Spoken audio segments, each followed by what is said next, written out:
Meron na naman po tayong hihimay-himayin na video at ang topic nito ay tungkol sa pagparito muli ng ating Panginoong Hesukristo.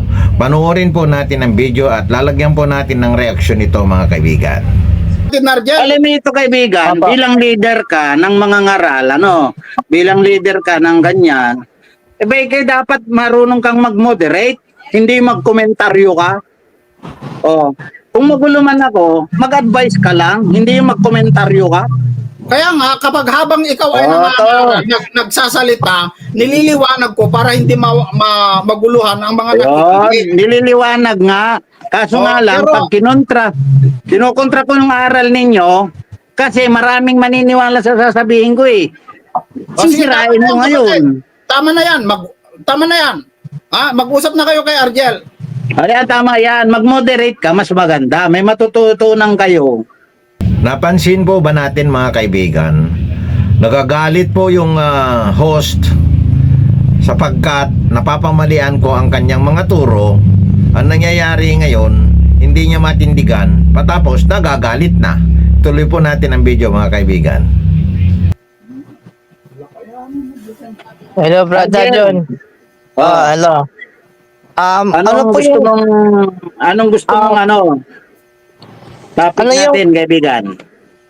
ano yung ano yung naano mo diyan sa diyan sa talata na yan, yung pinano ni Brad Isa sa yung John 14 1 to 3 Tama. or 2 to 3.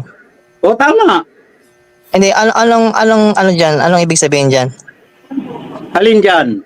Diyan, yung itong yung talata itong 1:14 2 to 3 ba yan or 1 to 3? Anong particular na tanong mo dyan? Ano yung nakompose mong Hindi, tanong dyan? ang nakasulat diyan, Brother John, anong naano mo diyan? Anong nakukuha mo diyan sa talata na yan? Magtanong ka, kaibigan, di ba? Ano ang nakompose mong tanong?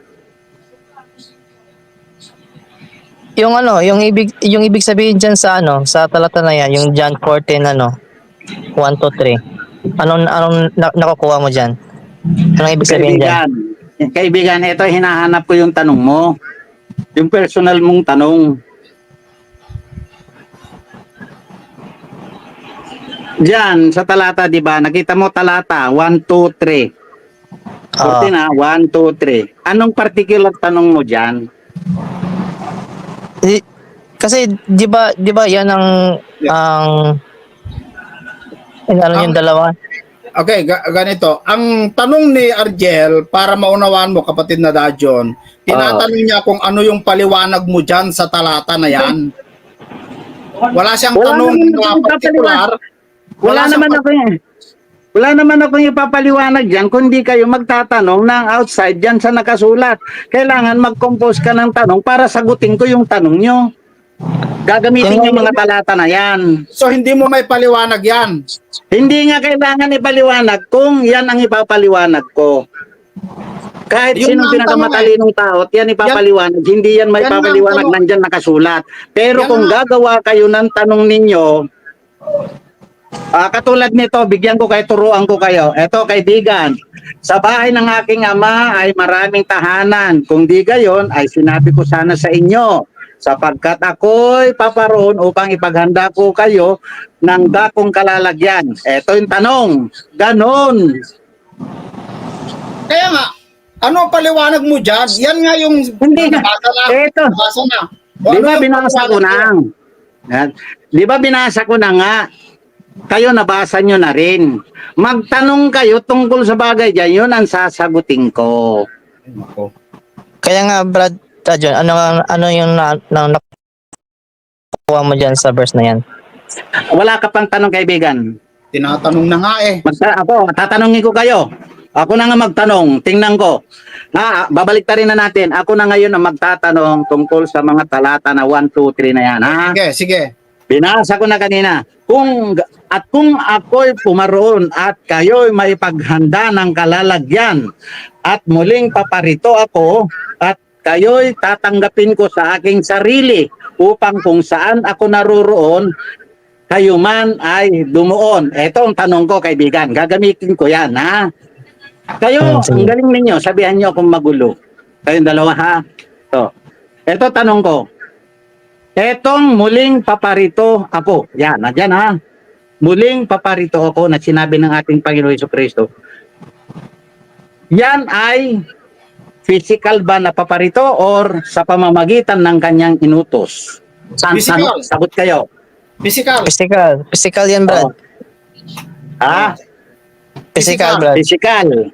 Mga kaibigan at mga kababayan, napansin po ba natin na ang style ng dalawa na si Argel at si SLTV ay nangungulit na lang? Para akong nakikipag-usap sa napakababang level na mentalidad, mga kaibigan. Ganun pa man, pinagtiyagaan ko pa rin po sila. Ngayon ay ipagpapatuloy po natin panoorin upang may upload at mabigyan ko ng reaksyon yung kanilang mga aral na mali, mga kaibigan. Ngayon, sabi ko naman, hindi yan physical na paparito. O, anong katunayan mo? Ako kaya kong Sapagkat, Ate, sandali. ito, patunayan mo na, sandali lang. Sandali, Papatunayan mo na. Sandali muna. Yung sagot ko, physical. Naparirito ang Panginoon. Kaya kong patunayan yan sa talata rin. Ikaw, anong patunay mo na hindi physical yan? Ito, patunayan ko na. Hindi ikaw Argel, hindi ikaw si Argel, di ba? Si SL ka, di ba? Oh. Oh. Ito kung bakit hindi physical na paparito. Kasi ang katawan ng ating Panginoon Jesucristo ngayon ay incorruptible na. Incorruptible na. Hindi na siya babalik sa corruptible flesh, body.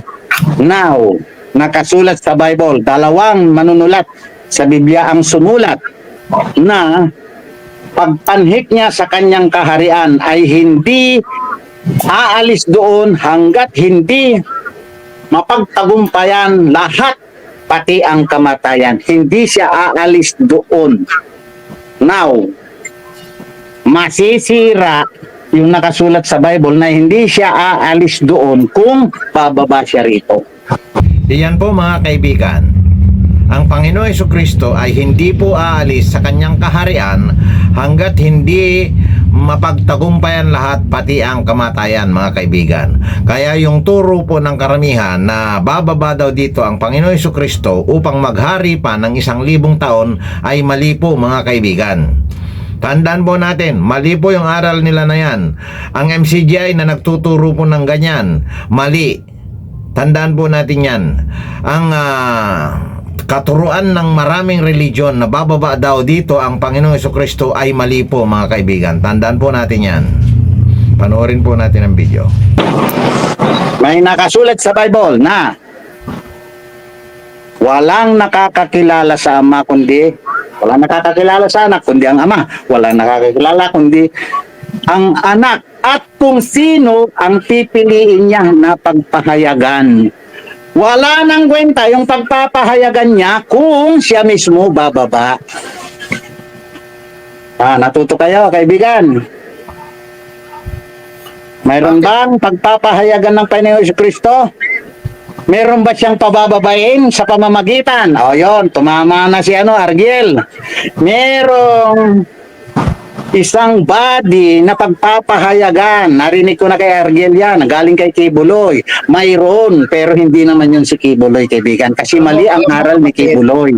Medyo malaki na yung mo. Si Argel, tumama siya sa laban niya sa inyong mga taga Church of the Living God. Tama si Argel na may pagpapahayagan ang Diyos. Diba, Argel? Sinabi mo yan, Argel, na may pagpapahayagan ng Diyos.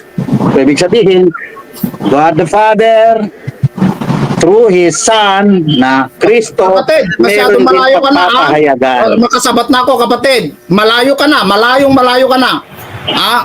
Mga kaibigan, palibhasa channel po ni Esel yan, kaya ganon, sisirain niya yung punto ko kahit na wala nang maintindihan, sapagkat tatamaan ang kanyang aral, mga kaibigan. Masisira po ang aral at masisira po ang kanyang church. Yan po ang katotohanan, mga kaibigan. Sira ang kanyang church dahil sa pagtuturo nila ng mali, mga kaibigan. Tuloy po natin ang video. Malayo ka na dyan sa chapter 14 verse 3 ng John. Iba na yung tinutukoy mo. Ang sabi ni Kristo na pagparito niya, muling pagparito, kapag siya'y makapaghanda na ng kalalagyan. Kapag nakapaghanda na ng kalalagyan, ay muling paririto. Ang tanong mo kasi dyan ay kung physical. Yung sinasabi mo ngayon, malayo na. Hindi na yan yung tinutukoy mo, kapatid.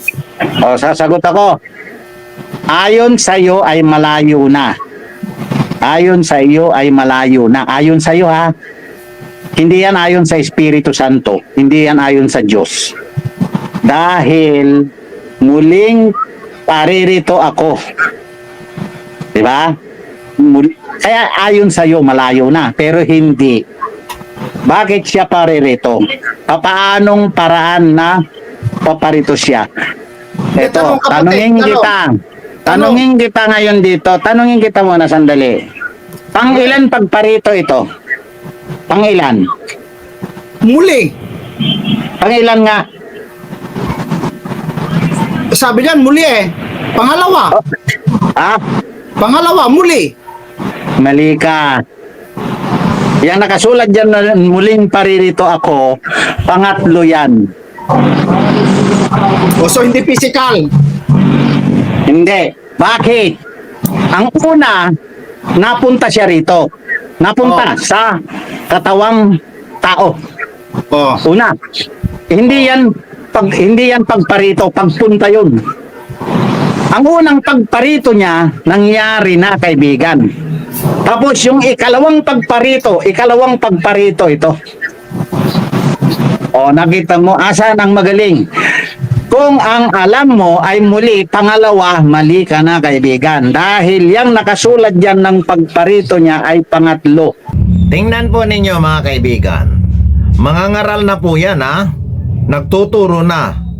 Hindi pa niya alam kung pang ilan daw na pagparito ng Panginoong Hesukristo yung pagparito niyang huli. Pangatlo po kasi yon, mga kaibigan, sapagkat yung una, naparito siya, nagkatawang tao. At ang pangalawang pagparito niya ay noong gawin niyang apostol, si Apostol Pablo. At saka ang pangalawa naman na pagparito, ikatlo na po ito, ikalawang pagparito. Bakit ikalawang pagparito, mga kaibigan? Yung una po kasi ay nagkatawang tao. Yung pangalawa, na unang pagparito niya ay naparito siya upang gawin si Pablo na apostol. Yan po yung ipinakilala ni Pablo ang tamang bautismo, mga kaibigan.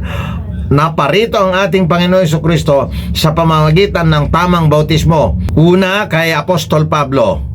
At muling pumarito na siya ngayon sa pamamagitan naman ng Church of God, Born Again Christians.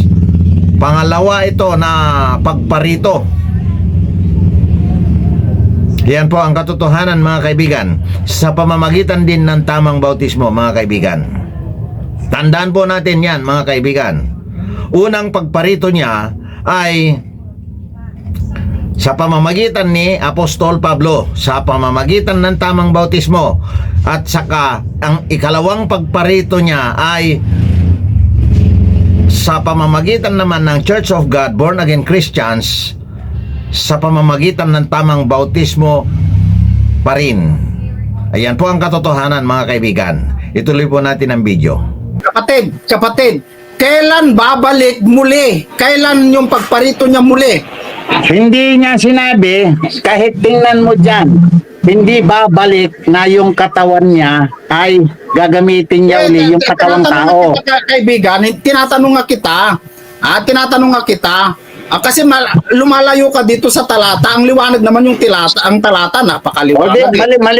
Maliwanag na sa'yo, kaibigan. Ipangaral mo yung maliwanag. Very good. Hindi kita kukontrahin. Sabi dito, pero basahin ko lang. Huwag kang kasi lalayo sa talata. At kung ako'y pumaroon, pagkatapos daw na pumunta sa kanyang ama, at ako'y maipaghanda, at kayo'y maipaghanda na ng kalalagyan, ay muling paririto ako. ang usapan dyan kapatid, hindi yung sinasabi mo na pagpahayagan. Hindi siya magpapahayag. Mga kaibigan, kinontra na po niya ang Biblia mga kaibigan. Hindi raw siya magpapahayag. Mali na naman po yan mga kaibigan, sapagkat nakasulat sa Biblia na kung sino ang pagpapahayagan niya ay siya ang makakakilala sa anak at sa ama. Ano po yung ipapahayag mga kaibigan? Ang tamang bautismo mga kaibigan, ang ipapahayag ng Panginoong Hesukristo kung sino ang pipiliin niya. Nakasulat po iyan sa Biblia mga kaibigan. Etong si Esel mga kaibigan, ang tigas na ng ulo. Kung ano yung natutunan niya kay Brad Eli Soriano, siya na ang tinitindigan niya. Mga kaibigan, kung ganyan po ang Esel na yan at maraming tao magiging ganyan, hindi po nanghihinayang ang Panginoong Diyos. Hahayaan po silang maging ganon. Kaya nga po nakasulat sa Biblia, hayaang maging masama at gagawa pa ng masama ang mga masasama. Nakasulat din po yan sa Biblia mga kaibigan. Hahayaan na lang daw ang masasama na gumawa pa uli at magpapatuloy sa paggawa ng masama. Yan po ang nakasulat. Kaya itong si Esel, kapag ganyan ang tindig niya mga kaibigan, tandaan po ninyo, nakasulat po sa Biblia, hayaan daw magpakasama ang mga masasama. Hahayaan daw na magpakasama ang mga gumagawa ng masama. Yan po maraming beses ko nang sinabi yan mga kaibigan. Nakasulat po yan sa Biblia mga kaibigan. Ang sinasabing masama na nakasulat sa Biblia mga kaibigan ay ang masamang bautismo mga kaibigan. Ang maling bautismo, yan ang tinutukoy dyan na masama. At ang mabuti naman dyan ay ang tamang bautismo mga kaibigan. Ituloy po natin ang video mga kaibigan. Bagbalik siya muli kasi kukunin lang yung mga ililigtas. Mga kaibigan, lalo na pong lumaki ang pagkakamali sa mga sinasabi ni Brad Esel. Kukunin lang daw ang mga ililigtas. Wala pong ganon mga kababayan. Mamimili ng ililigtas, wala pong ganon. Pagka ganon po ang mangyayari, lahat sila na mga ngaral ay wala nang kukunin dyan dahil walang maliligtas sa kanila mga kaibigan. Kaya mali po itong si Esel. Akala nitong si Esel baka kasali siya sa ililigtas. Mali po. Mauunawaan po ninyo yan. Magsubaybay po kayo dito sa aking mga sasabihin. Marami po kayong matututunan. Medyo matagal nga lang po mga kaibigan. Tuloy po natin ang video. Ibang part yung sinasabi mo kaibigan. Eto, ako naman. Hello, Brother John. Dali lang. Sasagutin ko muna si Sela. Pwede? Pwede. Sige kapatid, ang haba na eh. Huwag kang maiinis kaibigan. Kung mangangaral ka ng Panginoon talaga, walang inis dapat makikita sa iyo. Ito ang i-analyze mo. Mula nung day 1, day 1, hanggang 2024, ang tagal naman pala maghanda ang Kristo. No? Hindi niya magawa-gawa, ganun ba ang isip mo? Ang tagal pala. Ikaw naman, no? Within a blink of an eye, naihanda na lahat. Anong klase kayong mga ngaral? Kung ngayon, ay ito, basahin mo. Sandali kapatid. Oo. Ang tanong mo, ang haba naman ng paghahanda ng Panginoon. Sabi Tinan mo, wag ka natangata, malayo ka mo, malayo. Ito ang malayo, tingnan mo. At kung ako'y pumaron at kayo maipaghanda ng kalalagyan, ako'y muling pumarito. Bakit nagtagal walang pumarito, di ba? Nakita mo, bakit walang pumarito? Handa na rin yun.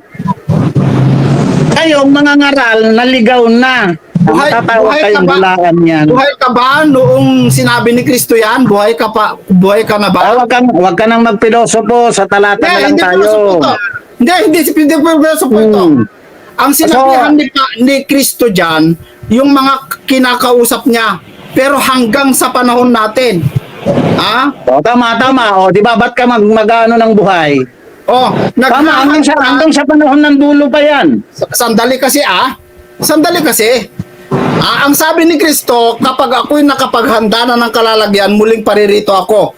Hindi ka pa buhay noon eh. O meron pa may papanganak na ipaghanda ng Diyos. Natapos na ba? Ito sagot ko, kaibigan. Hindi pa yan nangyari. Paano mo ihahanda yung hindi pa napanganak? Ayun, eto, ang lumabas na yung kamangmangan mo, kaibigan. Alam ng Diyos lahat ang mabubuhay hanggang dulo. O so hindi pa nakapaghanda na ba siya? O yan, dyan na malalaman natin ngayon kung anong uri kayong mga ngaral. Hindi, sagutin mo na lang kasi kapatid. Wala yun. Marami kang ano eh. Ito, sabi sa iyo, nakasulat sa Bible lahat, walang imposible, pati bilang ng buhok mo, buhok natin lahat dito, alam niya. Pagkatapos Sige, ganyan ka mga aral. Ang tanong ko, nakahanda na ba ang Panginoon? Na, Ang dali lang naman sagutin yung tanong ko eh. Nakapaghanda na ba ang Panginoon? ayan, ang sinasabi ko nga sa iyo, nakahanda Hindi, wala ka naman lahat. sasabihin. Tanong mo Nakahanda lahat, pati bilang ng ng buhay mo, nakahanda lahat. Bakit hindi pa dumadating? Ba't hindi pa Ayan, dumadating? kaya nga kayo, bulaan, nang hintay kayo ng hintay ng pagbabalik. Sinungaling ba si Kristo, kapatid? Sinungaling ba nung sinabi niya na kapag ako'y makapaghanda na ng kalalagyan, ay muling paririto ako. Kapag siya daw ay makapaghanda na, babalik siya agad. Eh, ba't hindi pa Hindi. dumating kung nakapaghanda na pala siya? Hindi na nga yun babalik. Mga kaibigan, pansinin po natin si Esel. Ipinipilit niya na hindi pa daw nakapaghanda ang Panginoon ng kalalagyan ng mga tao. Nakapaghanda na po mga kaibigan. Kasi po, nung pumanhik siya sa langit, noong unang panhik niya sa langit, nangyari po yan sa pagkabuhay niya muli. Sa ikaapat na araw ay naroon na po siya sa langit.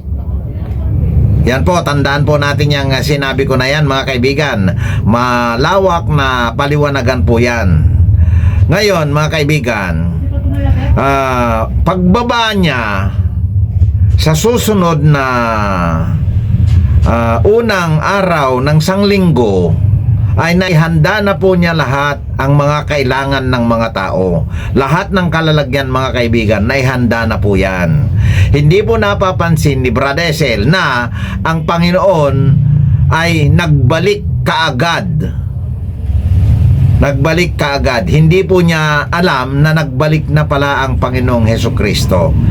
Mga kaibigan, nakasulat po yan sa Biblia mga kaibigan, na ang unang araw ng sanglinggo nung nagpakita siya sa mga apostol sa loob ng isang silid.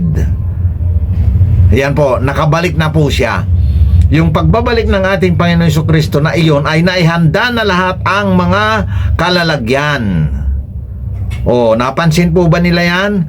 Nagtuturo na po sila ng aklat ng ating Panginoon. Ang kaso nga lang, nakita nyo, maililigaw nga nila ang marami mga kaibigan. Ngayon, ang sinasabi ko na pagparito niya na una ay noon sa panahon ni Pablo, at ang pagparito niya na ikalawa ay sa panahon naman ngayon sa pamamagitan ng tamang pangalan ng iglesia at tamang bautismo mga kaibigan. Ito na nga po ang sinasabi ko sa panahong ito. Ituloy po natin ang video mga kaibigan. Hindi niya ngayon babalik na physical. Babalik siya pero hindi physical. Ano yung babalik sa kanya? Anong babalik? Ang sinasabi ko sa iyo, kaibigan, tandaan mo to ha, tandaan ninyo ito kayong dalawa. Mga kaibigan, ang sinasabi ko pong tandaan nila silang dalawa, at kayo na rin po mga kaibigan na makapanood nito, tandaan po ninyo ito mga kaibigan. Ang una, nung pumunta rito ang ating Panginoon Jesucristo, nung bumaba siya nung una, ay nagkatawang tao mga kaibigan. Pagkatapos ay pumanhik po siya sa langit. Nagkaroon pa po siya ng 40 araw sa pangangaral sa mga alagad. Pagkatapos ay pumanhik na po siya sa kanyang kaharian sa langit. Mga kaibigan, ito po ang aking gustong i-highlight na tatandaan.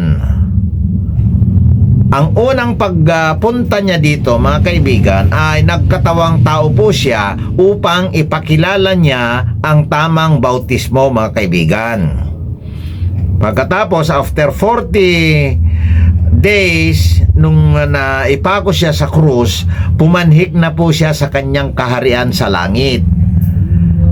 Mula noon, mga kaibigan, hanggang mapagtagumpayan niya lahat, pati ang kamatayan, ay hindi siya aalis doon. Nakasulat po iyan sa Biblia, mga kaibigan.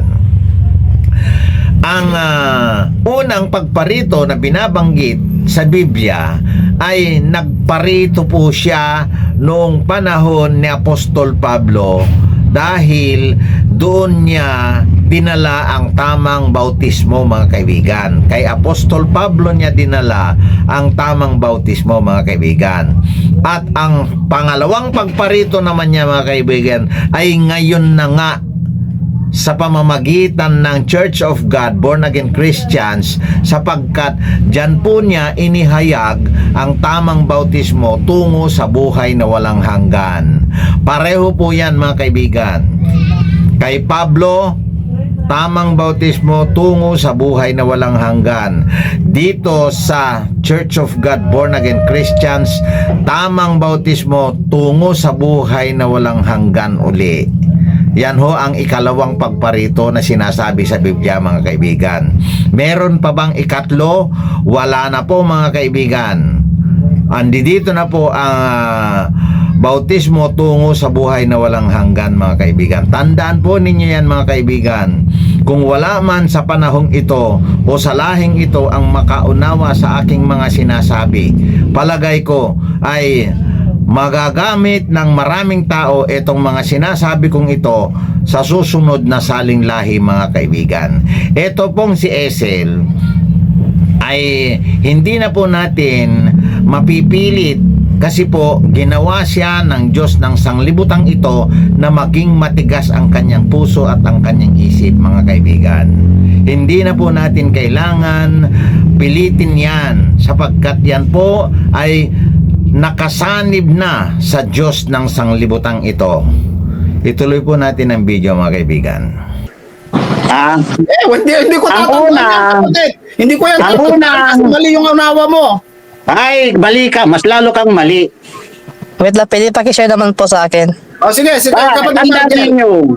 Okay, kapatid Margel, ikaw muna. Okay.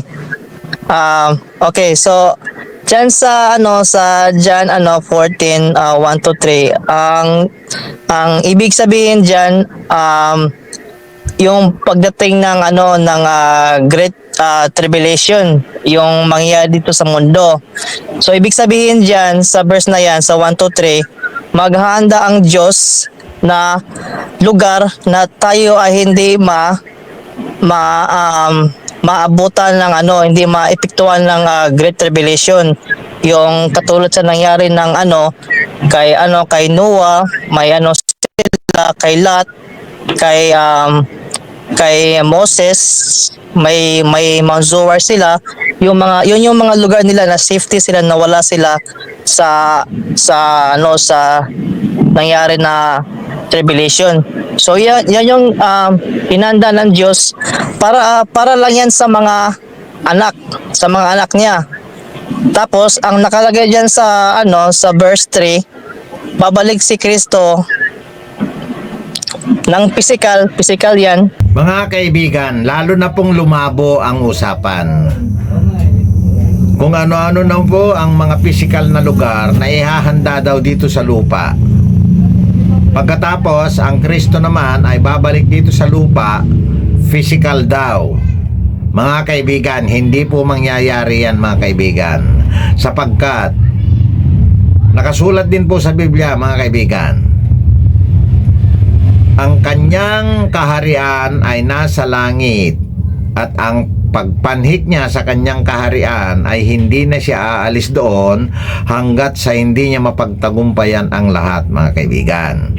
Ngayon, ang aral ng karamihang mga religion ay babalik daw dito sa lupa.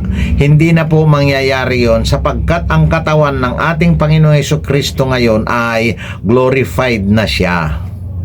Hindi na siya nabubulok. Wala na pong kabulukan yung kanyang katawan. Ngayon, kung pababalikin mo dito ang isang glorified body, mali po yan. Hindi angkop dito sa lugar na to ang isang glorified body, mga kaibigan. Yan po ang tandaan ninyo. Yan po ang katotohanan. Ito pong si Ezel, lumabas na po yung galit niya. Pumuputok na po yung kanyang ulo sa galit, mga kaibigan. Bakit? Pangulo siya o leader siya ng isang religion po kasi na sa aking paglalabas ng mga katotohanan ay tatamaan ang kanyang religion. Napakaganda po ang kanyang title ng programa, Expose the Truth. Pero wala pong katotohanan sa kanyang programa, mga kaibigan. Tuloy po natin ang video. Para kunin na sila. Yun sa ano. Yun yung ibig sabihin diyan sa sa John 14:1-3. Maganda ang Diyos ng lugar para sa kanyang mga anak. Pagdating ng Great Tribulation, hindi sila masama. Tapos pagkatapos ng Great Tribulation, babalik ang physical na Panginoon, tapos sila ay kukunin na. Yun yung ibig sabihin diyan sa sa John 14:1-3. Mali ka. Sasagot na ako. Mali ka, kaibigan. Sasagot na ba ako? Sige. Sige, anong sagot mo diyan? Yeah. Confirm mo na sasagot ako para hindi ako maging magulo, ha. Sige. Pagka pinaniwalaan ko yung sinasabi mo na yan, ay kasama ako sa maililigaw mo. Kasi lahat ng maniniwala dyan sa natutunan mong aral na yan, maililigaw mo rin. Kaibigan, eto tanong ko sa iyo. Gumamit ka ng English term na Great Tribulation. Ilang taon ba yung Great Tribulation, kaibigan? Kailan mangyari? Ilang taon? Ilang taon? Yun yung hindi ko pa alam, Brad. O yan. Kaibigan, ha, next time huwag mo nang gagamitin yun kung di mo pala alam.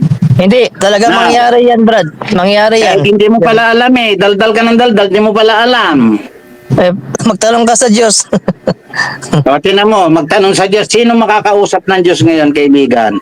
Masyado Pero pilosopohan. nakatulad sa biblical, sa Biblia, sa Revelation, mangyari yan.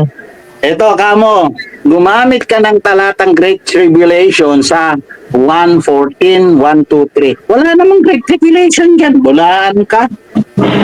Hindi ko naman sinabi na yan yung ibig sabihin dyan na paghahandaan ng Diyos. Ano? Yung mga anak niya. Meron ba, ang tatapigin natin is 14, 1, 2, and 3, di po ba? Oo, yan, oo. Nasaan ka yung Great Tribulation mo dyan? Sige, explain ko ulit ha. Yung nangyari doon sa Ikaw mo na sa explain kay Lot. nga yung... Yung nangyari kay Lot, saang lugar yon na binigay ng Ama sa kanila, magpunta sila, anong pang lugar yon? Malay ko sa iyo, yung Great Tribulation mo, labas mo. Hindi mo pala alam eh. Mount Zoar yun, di ba? Nagtudunong-dunong Mount Zoar. ka, aral ka lang ni Kebuloy. Yun yung lugar. Hindi ko naman naging pastor. Kapatid na Argel, ako na lang magtanong sa'yo kasi medyo si kapatid na Dajon eh. Ako magtanong sa'yo. Sabi mo, sige. ang tinutukoy dyan na maghanda ay maghahanda din ng Diyos ng Mount Zoar, maghahanda din ng kung ano yung hinahanda, no? Dyan sa Old Testament na sinasabi mo. Ngayon, ang pinapalabas mo, maghanda din ng Diyos sa panahon natin ng dakong kalalagyan din natin para pag dumating yung Great Tribulation ay hindi sila masasama. So, ang tanong ko, aling lugar yon? Yun pa yung hindi ko alam, Brad. Basta mangyari yan. Depende kung saang lugar yan. Hindi, sabi mo, maghahanda tulad ng Mount Zoar mo, no? Oo. So ibig sabihin, sa panahon natin, naghanda si Kristo ng kalalagyan ng mga Kristiyano o ililigtas niya. Oo, Asan yung mga lugar anak, niya? oo. Hindi mo alam kung asan ang lugar? Pero yung pagkakaalam ko ay sa ano, Kasi sabi ni Kibuloy sa Davao. Tanggap mo yon, kapatid? baka Yan. siguro doon. Oo. Sabi ni Kibuloy sa Davao. Ngayon, ang ginamit mong talata, wala namang ginamit si Kibuloy na sa Davao, ano? Pero ayon sa paliwanag mo dito sa chapter 14 verse 1 to 3 ng Juan, parang ito yung pinapalabas mo na kinuhanan mo ng dahilan kung bakit mo sinabi na gagawa din ng Diyos ng lugar na patutunguhan. And then pagkatapos, babalik si Kristo, ibig sabihin meron ng lugar kung saan dinala ang mga Kristiyano. Ganun ba? Yung ano, yung Mga kaibigan, wala na pong kwenta ang mga pinag-uusapan nila, mga kaibigan. Lalong-lalo na itong alipores ni Apollo Kibuloy, mga kaibigan. Puro imahinasyon na lang po ang kanilang mga sinasabi. Ngayon, ay balak ko po sanang putulin na. Ang kaso nga lang, mga kaibigan, pagtiyagaan na lang po natin na tapusin ang video nang sa ganon ay hindi naman nila tayo hanapan na baka sabihin nilang kulang-kulang ang ating in-upload na video, mga kaibigan. Pagtiyagaan po natin, ituloy po natin, mga kaibigan. Ayan, Yung mga anak naunawaan ko, kapatid na Argel, naunawaan ko yung salaysay mo, bagamat ako po'y ang sinasabi po dito sa verse 1 hanggang 3, kung basahin po natin, si Kristo, nung magulimihanan ang mga alagad, naguguluhan sila, nalulungkot kasi papanaw na ang kanilang guro, si Kristo nangako na sinabi niya, huwag kayong magulimihanan, sumampalataya lamang po kayo sa Diyos at sumampalataya kayo sa akin. So ibig sabihin, pinapatibay ni Kristo ang kalooban ng mga alagad dahil nalulungkot sila, no? And then ang isa sa kanyang ginamit na salita para tumibay ang damdamin ng mga alagad ay yung sa verse 2. Ang isa sa kanyang sinabi para sabi niya, sa bahay ng aking ama ay maraming tahanan, sabi niya. Sa bahay ng aking ama. Ang tinutukoy ni Kristo hindi dito sa lupa, sa bahay ng kanyang ama. Marami daw tahanan. Kung di gayon ay sinabi ko sana sa inyo sapagkat ako'y paruroon. Saan? Doon sa bahay ng kanyang ama upang ipaghanda ko kayo ng dakong kalalagyan. Saan? Doon sa bahay ng kanyang ama. And then pagkatapos at kung ako'y pumaroon sa bahay ng aking ama at kayo'y may paghanda na ng kalalagyan doon, ay muling paririto ako at kayo'y tatanggapin ko sa aking sarili upang kung saan ako naroroon kayo naman ay dungon. Ibig sabihin ni Kristo, ang kung saan siya naghanda doon sa bahay ng kanyang ama, hindi dito sa lupa. Kapatid na Argel, hindi dito sa lupa, wala dito sa lupa, hindi siya naghanda dito, kundi pumunta sa kanyang ama upang maghanda ng kalalagyan. Ng sino? Ng mga maliligtas, kasama ng mga apostol hanggang sa panahon natin. Yun po ang tinutukoy ni Kristo dyan. Sige, magtanong kayo sa akin. Ako magtatanong. Sige. Pwede? Eto, kaibigan. Ang Panginoong Jesucristo ay pumanhik. Pagkatapos, bumaba uli. Tama po. Wala. Hindi. Huwag mong dagdagan, kapatid. Huwag mong dagdagan na bumaba ulit. Kasi kung kailan lang bababa ang Panginoong Jesucristo, pag nakapaghanda na. Yan ang nakalagay sa talata. Huwag mong dadagdagan na bumaba ulit na hindi pa nakapaghanda. Nakapaghanda na kaagad. Pagpanhik niya sa langit, kaibigan. So bumalik ulit. Bumalik agad. Nakapaghanda na. Tapos bumalik na. Kagad pa bumalik na noon pa yung kanyang incorruptible panumpa ng apostol, bumalik siya. Tapos kinuha niya yung mga apostol. Hindi kaibigan, hindi niya kinuha kasi naibaba ng batas dito na bawat isa ay hahatulan. Ano yung Naibaba ibig na. sabihin dito sa verse 3 na kapag ako'y pumaroon at kayo may paghandaran ng kalalagyan, ako'y paririto at kayo tatanggapin ko sa aking sarili.